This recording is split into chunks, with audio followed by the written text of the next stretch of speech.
Goedemorgen, goedemorgen Zuid-Afrika. Good morning. Ja, and you English people, you are graded. Ja, vanoggend is die 28 Augustus 2024 hier in Appington en dit is 'n koue oggend hier in Appington, veral hier in Hillside, Rosedale Extension 2. Ja, soos julle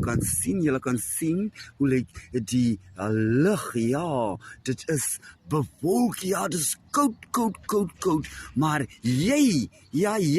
ek praat met jou, jy wat nou die video kyk, ja, ek praat met jou, jy is gegroet hier uit Appington uit, hier uit Leeukopstraat uit Hillside uit Extension nommer 2 in Rosedale, ja.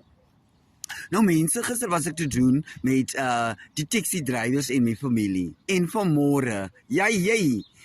as jy by Sarah Strauss kliniek werk, ja, as jy 'n werker daar is, ek praat met jou, ja, ek wil vir jou vra, jy wat by Sarah Strauss kliniek werk, ja, is die kliniek joune, of het jy aandele daarin? Ja,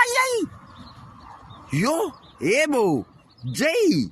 van Sarah Strauss, as jy by Sarah Strauss kliniek werk, hier in Rosedale, in Appington, in Rosedale, die hele Rosedale, jy werk mos daar, en jy's geleë in Leeukopstraat, ja, die kliniek staan daar, ek praat met jou, ja, jy kliniekwerker, ek praat met jou, ja, as jy by Sarah Strauss kliniek werk, vra ek vanoggend vir jou, jy aandele daar, Here,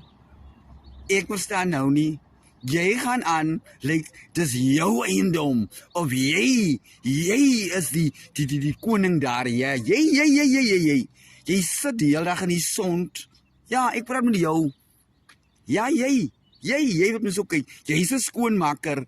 of wat jy doen daar, ja, of jy sit die hele dag in Broosbad se stoepe, ja, en as ek daar kom, ek kom met 'n probleem, dat jy baie te sê, of jy complain, jy doen nie jou werkie, ja, jy loop in hy gange rond daar van die kliniek, ja, jy sê jy moet 7:30 daar wees, maar dan kom 'n mens daar 20 voor 4 daar uit, nee man, nee, jy, ek praat met jou, jy weet my nou kyk, nee man, jy stout, en jy is onbeskof,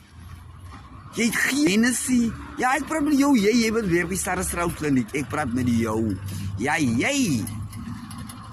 ek sê nie belang wat jy daar doen nie, jy kan nou maar die kliniek bestuur, jy kan 'n skoonmaker is, wat jy daar is, ja, ek praat met jou, verander jou maniere, goeiedag, sien julle weer later,